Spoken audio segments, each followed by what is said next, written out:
ولا حول ولا قوة إلا بالله فيا عباد الله أوصيكم ونفسي بتقوى الله فقد فاز المتقون. قال الله تعالى في كتابه الكريم بسم الله الرحمن الرحيم يا أيها الذين آمنوا اتقوا الله حق تقاته ولا تموتن إلا وأنتم مسلمون. Subhanallah al-azim. Alhamdulillah, mari senantiasa kita memanjatkan dan memperbanyak syukur kita kepada Allah Subhanahu wa taala atas segala nikmat yang diberikan kepada kita, utamanya nikmat iman, nikmat Islam. Hari-hari yang telah kita lalui di bulan Ramadan insyaallah sudah kita isi dengan berbagai macam amalia, berpuasa di siang harinya, malam hari kita lakukan dengan beragam amalia seperti tarawih, zikir, tadarus, zikir dan lain-lain. Moga-moga yang sudah kita kerjakan ini diterima oleh Allah dan kemudian kita diberikan kekuatan untuk bisa istiqomah sampai akhir Ramadan kelak. Salawat dan salam semoga tercurah pada junjungan kita habibina wa syafi'ina wa qudwatina Rasulullah Muhammad sallallahu alaihi wasallam, pada keluarga, sahabat dan seluruh pengikutnya yang kiamat. Tidak lupa kami berwasiat kepada diri kami pribadi juga kepada seluruh jemaah, mari senantiasa kita meningkatkan keimanan ketakwaan kepada Allah Subhanahu wa taala. Jemaah salat Isya, salat tarawih dirahmati Allah. Sebagaimana kemarin sudah kita bahas tentang kemuliaan generasi sahabat, maka mulai pertemuan sekarang kita akan coba bahas kupas tentang sejumlah profil para sahabat. Besok subuh kita lanjutkan, pekan depan kita lanjutkan, subuhnya kita lanjutkan. Pokoknya sampai akhir bulan Ramadan masjid kami. Kita awali dengan sosok sahabat yang mulia yang disebut-sebut bahwa bobot keimanannya itu lebih berat ketimbang bobot keimanannya umat Islam secara keseluruhan. Ini yang ngomong begini itu Umar bin Khattab, yakni sosok mulia bernama Sayyidina Abu Bakar As-Siddiq radhiyallahu anhu. Jemaah salat Isya, salat tarawih dirahmati Allah. Dalam waktu yang singkat kita bahas, kita coba berkenalan dengan sosok Abu Bakar As-Siddiq radhiyallahu anhu. Yang pertama tentang keislamannya. Bagaimana Abu Bakar As-Siddiq, keislaman Abu Bakar As-Siddiq? Ternyata Sayyidina Abu Bakar As-Siddiq termasuk di antara as-sabiqunal awwalun, orang-orang yang pertama kali masuk Islam. Tentang siapa yang pertama kali masuk Islam ini ada perbedaan pendapat. Ada yang berpendapat Khadijah Ummul Mukminin, istrinya Nabi. Ada yang berpendapat Ali bin Abi Thalib, karena Muhammad diangkat jadi Nabi hari Senin, Ali beriman hari Selasa. Ya, langsung ya, Selasanya Ali bin Abi Thalib beriman. Ada yang berpendapat Abu Bakar As-Siddiq radhiyallahu anhu, ya. Pendapat yang paling kuat itu adalah Khadijah Ummul Mukminin. Tetapi kemudian para ulama dalam hal ini diawali oleh Imam Abu Hanifah mencoba mengkompromikan pendapat-pendapat ini. Beliau berpendapat bahwa yang mula-mula beriman, pertama kali beriman kepada Nabi dari kalangan wanita ada Khadijah, dari kalangan anak-anak ada Ali, dari kalangan lelaki dewasa ada Abu Bakar. Kemudian dari hamba saya ada Zaid bin Harisah. Ini yang awal-awal mengkompromikan pendapat ini adalah Imam Abu Hanifah. Ini tentang keislaman dari Abu Bakar As-Siddiq, beliau termasuk awal-awal masuk Islam. Kenapa kemudian banyak riwayat berbeda? Karena dulu orang masuk Islam itu disembunyikan, tidak cerita-cerita, tidak bikin status, ya. Karena dulu masih rahasia. Karena masih rahasia, maka tidak jelas sebenarnya siapa sih urut-urutannya yang masuk Islam pertama kali itu siapa, tidak jelas, ya. Jadi karena seperti itu. Nah, tentang keislaman Sayyidina Abu Bakar As-Siddiq, ya, ini terjadinya cepat, ya. Waktu Nabi diangkat jadi Rasul, ya. Waktu Muhammad diangkat jadi Nabi, Abu Bakar As-Siddiq itu dalam posisi tidak di Mekah. Beliau itu sedang berdagang di luar Mekah. Tapi kami kurang paham ini berbedanya kemana, Syam apa ke Yaman, ya, karena memang dicari-cari belum ketemu. Posisinya tidak di Mekah, ya. Kemudian beliau mendengar kabar bahwa di Mekah ini ada orang yang jadi nabi, ya. Kabar itu kan tersebar luas. Kemudian beliau itu mencoba mencari tahu dan ternyata Rasulullah sendiri memang berniat untuk datang bersilaturahim ke rumahnya Abu Bakar As-Siddiq. Ya, terus kemudian ngobrol-ngobrol sebentar. Kemudian Rasulullah itu menceritakan mimpinya apa. Ya, jadi Abu Bakar As-Siddiq tadi malam mimpi apa? Kemudian Rasulullah itu menceritakan semalam kamu mimpi begini. Ketika mendengar seperti itu beliau langsung sadar ini pasti mimpi orang siapa yang tahu? Gak ada yang tahu ya. Karena itu ketika ada orang kalau Nabi Yusuf alaihissalam beliau mentakdir mimpi. Nabi Yusuf alaihissalam itu mentakdir mimpi. Ada orang bermimpi apa kemudian diceritakan takdirnya begini. Kalau Nabi Muhammad SAW selain bisa mentakdir mimpi, beliau bahkan bisa menceritakan mimpi Rasulullah. Ya, ini yang dulu sering kami singgung bahwa mukjizatnya Nabi Muhammad itu melebihi mukjizat nabi-nabi sebelumnya. Ya. Ketika mendengar itu maka beliau langsung beriman kepada Rasulullah SAW, kepada Islam, kepada ajaran yang dibawa oleh Muhammad SAW. Jadi cepat. Karena itu dikomentari oleh Nabi, tidaklah saya datang kepada orang menjelaskan Islam kemudian ada di antara mereka yang bimbang, ragu-ragu, bahkan menolak, kecuali Abu Bakar As-Siddiq. Saya datang terus kemudian dia langsung menerima. Ya. Jadi ini tentang sejarah keislaman dari Abu Bakar As-Siddiq. Kemudian yang kedua, gelar dari Abu Bakar. Abu Bakar itu punya dua gelar yang sangat terkenal. Yang pertama adalah As-Siddiq. Jadi namanya Abu Bakar, gelarnya As-Siddiq. Dari mana beliau dapat gelar As-Siddiq? Dalam peristiwa apa? Kita sama-sama sudah sering dengar. Ini ketika peristiwa Isra Mi'raj. Ketika peristiwa Isra Mi'raj, ya Rasulullah berangkat Isra dari Masjidil Haram ke Masjidil Aqsa, dari Masjidil Aqsa kemudian Mi'raj ke Sidratul Muntaha, dari Sidratul Muntaha balik lagi ke Masjidil Aqsa, kemudian dari Masjidil Aqsa balik ke Masjidil Haram. Kejadiannya seperti itu dalam waktu semalam atau bahkan kurang dari semalam, karena beliau itu mulai berangkat Isya. Pada Isya beliau bermalam di tempatnya Ummu Hani, terus kemudian datang ke Baitullah, terus kemudian ketika pulang subuh, ya, jadi pulangnya itu sebelum subuh. Jadi kurang dari semalam. Ya, kalau semalam kan sering disebut mulai maghrib sampai subuh, kan ya. Jadi ini malah kurang dari semalam. Orang-orang Quraisy saat itu ketika mendengar kisahnya ini mereka tidak percaya. Dan sengaja mereka ceritakan kepada orang lain. Padahal biasanya Muhammad kemana-mana mau cerita dihalangi, tapi ketika terjadi peristiwa Isra Mi'raj, justru orang-orang Quraisy itu menceritakan, nih Muhammad begini-begini omongannya, ya tadi malam dari Mekah ke Palestina terus naik ke langit balik lagi, diceritakan kemana-mana, ya. Ini memang peristiwa Isra Mi'raj jadi agak berbeda. Nah, kemudian ada sebagian di antara mereka datang ke rumah Abu Bakar As-Siddiq. Ini sahabatmu tadi yang kamu ikuti, pimpinanmu ini mengatakan begini. Kemudian beliau mengatakan, kalau yang mengatakan Muhammad saya percaya. Saya membenarkan berita-berita dari langit. Berita-berita dari langit yang dibawa oleh malaikat Jibril, saya percaya, saya benarkan, apalagi cuma sekedar dari Mekah ke Palestina, kira-kira begitu. Nah, setelah peristiwa itu beliau diberi sebuah gelar As-Siddiq. Ya, As-Siddiq, ya. Terus kemudian gelar yang kedua adalah Al-Atiq. Ya, ceritanya bagaimana? Ceritanya itu Rasulullah Abu Bakar datang kepada Rasulullah. Terus kemudian beliau bersabda, "Abshir, ya. Bergembiralah, ya. Bergembiralah karena sesungguhnya engkau adalah orang yang dibebaskan Allah dari neraka. Fa inna atiqullahi minan nar. Sesungguhnya engkau adalah orang yang dibebaskan dari neraka. Karena itu kemudian Abu Bakar As-Siddiq diberi gelar Al-Atiq, orang yang dibebaskan. Nah, ini tentang gelarnya Nabi. Ada dua yang paling terkenal. Kemudian yang ketiga, kita bahas tentang bagaimana sosok kiprahnya Abu Bakar As-Siddiq radhiyallahu anhu. Yang pertama, beliau ini adalah orang yang menemani hijrahnya Nabi dari Mekah ke Madinah. Orang yang menemani hijrahnya Nabi dari Mekah ke Madinah.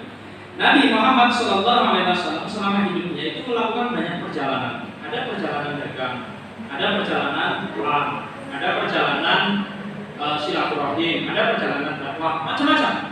Tetapi yang disebut-sebut perjalanan yang bersejarah dan punya nilai sangat tinggi itu dua. Yang pertama Isra Mi'raj. Isra Mi'raj yang menemani malaikat Jibril naiknya Buraq. Kemudian yang kedua adalah hijrah. Hijrah yang menemani adalah Abu Bakar As-Siddiq naik unta. Kalau Isra Mi'raj sepenuhnya itu mukjizat. Sepenuhnya mukjizat. Dari awal ketika Nabi itu dibelah dadanya, ya, terus kemudian naik buruk cepat kilat, dia secepat kilat. Ya, terus kemudian naik ke langit itu padahal di sana kita tahu tidak ada udara. Ya, bagaimana cara bernafasnya? Pokoknya semuanya mukjizat kalau ngomong Isra Mi'raj, ya. Tetapi kalau ngomong hijrah kejadiannya di tahun ke-13 kenabian. Kalau Isra Mi'raj itu di tahun 10 kenabian. Hijrah dari Mekah ke Madinah ini perpaduan antara ikhtiar manusia mencari selamat, ada perencanaan, dan ada juga mukjizat. Itu dua-duanya berpadu. Ambil contoh misalnya Rasulullah bersama Abu Bakar itu keluar rumahnya itu pas siang hari karena saat itu adalah orang sedang pada tidur, ya, maka beliau ikhtiar bagaimana caranya selamat. Dari Mekah tidak langsung ke Madinah, muter dulu ke Gua Sur, ya, ke Gua Sur. Gua Sur posisinya itu ada di selatan. Jadi muter terus kemudian mencari jalan-jalan yang jarang dilalui. Ini ikhtiar manusia. Jadi kalau Isra Mi'raj itu semuanya mukjizat, kalau hijrah ini ada faktor ikhtiar, perencanaan. Meskipun di dalamnya juga ada mukjizat. Misalnya kita sering dengar bolak-balik dikejar Suraqah. Suraqah ini sudah mau datang, sudah mau sampai kepada Nabi, tiba-tiba unta atau kuda, ya, terprosok. Kejar lagi, sudah mau sampai, terprosok lagi, ya, sampai 3 kali. Jadi memang ada juga faktor mukjizat. Ya, ini yang pertama bahwa Abu Bakar As-Siddiq adalah orang yang menemani hijrahnya Nabi. Yang kedua, Abu Bakar As-Siddiq ini mertuanya Nabi. Pada tahun ke-10 kenabian, Khadijah ini wafat. Saat itu kemudian Rasulullah itu atas bantuan seorang wanita, sahabat biasa, gak lupa namanya, itu melamarkan 2 orang langsung. Satu namanya Saudah. Saudah ini seorang janda sudah tua, ya, namanya Saudah. Yang kedua namanya adalah Aisyah binti Abu Bakar As-Siddiq, ya. Kalau Saudah ini janda sudah tua, kalau Aisyah ini masih anak. Karena saat itu usianya baru 6 tahun, dilamar. Tapi belum serumah. Serumahnya nanti setelah di Madinah, usia 9 tahun, sudah akil balik, ya. Jadi ini dilamarnya 6 tahun, tapi serumahnya itu setelah 9 tahun, ketika sudah dewasa, sudah akil balik, posisi sudah di Madinah, ketika sudah hijrah. Jadi Abu Bakar As-Siddiq itu mertuanya Nabi. Yang ketiga, Abu Bakar As-Siddiq ini adalah khalifah Rasulullah, ya. Setelah Rasulullah wafat tahun ke-11 kenabian, maka para sahabat Ansor maupun Muhajirin berkumpul di Saqifah Bani Sa'idah. Mereka membahas tentang siapa yang akan menggantikan Nabi sebagai pemimpin, ya, sebagai pemimpin. Karena juga pemimpin itu juga jadi hakim. Ketika ada apa-apa, maka pemimpin ini yang memutuskan ini urusannya bagaimana, ya. Terus kemudian setelah beberapa hari, 3 hari kalau tidak salah, kemudian akhirnya secara aklamasi, secara mufakat, atau dalam istilah kita ijma itu memilih Abu Bakar As-Siddiq sebagai khalifah. Khalifah itu artinya pengganti. Posisi Abu Bakar itu bukan khalifatullah, tapi khalifah Rasulullah. Ya, jadi khulafaur Rasyidin yang pertama adalah Sayyidina Abu Bakar As-Siddiq. Masa pemerintahannya 2 tahun. Dan dalam masa pemerintahan itu Abu Bakar As-Siddiq yang paling terkenal, satu, beliau memerangi orang yang murtad.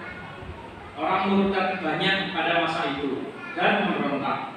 Yang kedua, beliau memerangi orang yang tidak mau bayar zakat. Jadi karena zakat bagian dari rukun Islam, ya. Ada sebagian orang berpikir zakat itu untuk Nabi saja. Kalau Nabi sudah wafat maka tidak wajib zakat. Nah, kemudian orang yang menolak seperti ini diperangi oleh Sayyidina Abu Bakar As-Siddiq. Yang ketiga, mengumpulkan Al-Quran. Di antara prestasi besarnya adalah mengumpulkan Al-Quran. Sungguh pun pada masa Nabi Al-Quran itu sudah ditulis tapi tercecer, belum dibukukan, ya. Masih menjadi koleksi pribadi, catatan pribadi. Maka pada masa kepemimpinan Abu Bakar As-Siddiq, gara-gara ada perang Yamamah, di situ ada banyak kufaz, ya, banyak orang yang hafid Quran yang wafat, yang syahid. Akhirnya atas atas usulan dari Umar, ini Al-Quran itu perlu dikumpulkan, dibukukan jadi satu. Nah, sekarang kita mengenal, ya, Al-Quran mushaf. Tapi kalau Al-Quran yang kita kenal sekarang disebut mushaf Utsmani. Nanti karena akan ada pengumpulan lagi di masa Utsman bin Affan, ya. Tapi yang pertama kali dikumpulkan adalah pada masa Khalifah Abu Bakar As-Siddiq. Kemudian yang keempat, ternyata Sayyidina Abu Bakar As-Siddiq ini juga jadi teman dalam kuburnya Nabi. Jadi Nabi Muhammad SAW meninggal di kamarnya Aisyah, Ummul Mukminin. Kalau Nabi itu lain dengan kita. Kita meninggal di rumah atau di rumah sakit atau di jalan atau di mana, kuburannya nanti ada kuburan. Ya, mungkin bisa di Karasuci, mungkin bisa di Congo atau di tempat yang lain. Tapi kalau Nabi meninggal di mana, dikubur di situ. Ya, meninggal di kamar Aisyah, maka dikubur di kamar Aisyah, Ummul Mukminin. Nah, Abu Bakar As-Siddiq, Khalifah Abu Bakar As-Siddiq, ketika beliau akan wafat, beliau berwasiat kelak ingin dikuburkan di sisi Rasulullah SAW. Berarti kan di kamarnya Aisyah. Aisyah anaknya Abu Bakar As-Siddiq, maka gampang melakukan wasiat itu. Ya, jadi di samping kuburannya. Ya. Ini tentang sosok Abu Bakar As-Siddiq. Nah, sekarang tentang keutamaannya, ya, sebenarnya banyak. Kita bahas dua saja. Yang pertama, bahwa Abu Bakar As-Siddiq ini adalah orang yang terdepan dalam iman, dalam ilmu, dalam amal. Terus pokoknya di antara kalangan sahabat itu paling tinggi ilmunya, paling kuat imannya, paling banyak amalnya ini Abu Bakar As-Siddiq. Pernah suatu saat itu Rasulullah melakukan mutabah itu, ya, menanyakan, ya, pada salat subuh, siapa di antara kalian yang berpuasa? Yang jawab cuma satu, saya ya Rasulullah. Siapa di antara kalian yang sudah jenguk orang sakit? Saya ya Rasulullah. Siapa di antara kalian yang sudah bersedekah? Saya ya Rasulullah. Bayangkan Rasulullah menanyakan itu kepada para sahabat pada sholat subuh. Ya, jadi dari rumah sampai ke Masjid Nabawi ternyata Abu Bakar itu sudah melakukan amal-amal seperti itu. Karena dijelaskan saat itu beliau sedang berpuasa, dalam perjalanan beliau menengok orang sakit, terus kemudian juga beliau berinfak. Ya, jadi cepat sekali, ya. Ini yang terjadi pada Sayyidina Abu Bakar As-Siddiq. Ketika mendengar itu Umar bin Khattab melongo saja, ya. Bayangkan dari rumah sampai masjid, ya, ternyata di antara sahabatnya Nabi itu sudah melakukan banyak sekali amal. Sedangkan kita mungkin tidak. Kita dari rumah ke masjid misalnya beramal, mungkin ngisi kotak infak. Ya, ngisi kotak infak karena ada istilah sedekah subuh, ya, tabung sedekah subuh. Tapi kalau kemudian memang orang sakit segala macam, kelihatannya berat buat kita. Kemudian yang kedua, Abu Bakar As-Siddiq, di antara keutamanya beliau dipanggil dari semua pintu surga. Pintu surga ada berapa? Ada 8. Jadi kalau pintu neraka ada 7, pintu surga ada 8. Ketika menceritakan itu, ya, Rasulullah menjelaskan pintu surga itu nanti ada pintu jihad, ada pintu sholat, ada pintu zakat, termasuk pintu puasa dan lain-lain. Diceritakan oleh Nabi. Kemudian Abu Bakar As-Siddiq bertanya, ya Rasulullah, apakah ada orang yang dipanggil dari semua pintu itu? Ada. Kamu orangnya. Ya, jadi oleh Rasulullah disebut ada orang yang dipanggil dari semua pintu. Siapa? Kamu orangnya. Ini tentang keistimewaan Abu Bakar As-Siddiq. Ya, kalau kita kan sekarang berharap-harap dengan puasa ini bisa dipanggil lewat pintu Ar-Rayyan. Ya, belum tentu juga kita dipanggil lewat pintu itu karena mungkin puasa kita banyak kesalahan, banyak cacat di sana sini, ya. Kemudian berharap lagi bisa, ya, setidaknya bisa dipanggil dari pintu sholat atau pintu zakat atau apalah, pintu haji, gitu, ya. Belum tentu juga. Tetapi Abu Bakar As-Siddiq dipanggil dari semua pintu. Seolah-olah di setiap pintu itu sudah ada daftar namanya Abu Bakar. Dan pintu itu memanggil Abu Bakar sini lewat sini. Ya, mungkin kalau istilah kita begitu. Karena pintu itu merasa terhormat ketika dilewati oleh Abu Bakar As-Siddiq. Ini tentang keutamaan dari Sayyidina Abu Bakar As-Siddiq. Mungkin ini, ya, sedikit waktu kita coba berkenalan dengan orang yang sangat mulia dalam Islam, khalifah pertama Sayyidina Abu Bakar As-Siddiq. Insyaallah besok pada subuh kita lanjutkan dengan sosok mulia bernama Umar bin Khattab radhiyallahu anhu. Moga-moga bermanfaat. Billahi taufiq wal hidayah. Assalamualaikum warahmatullahi wabarakatuh.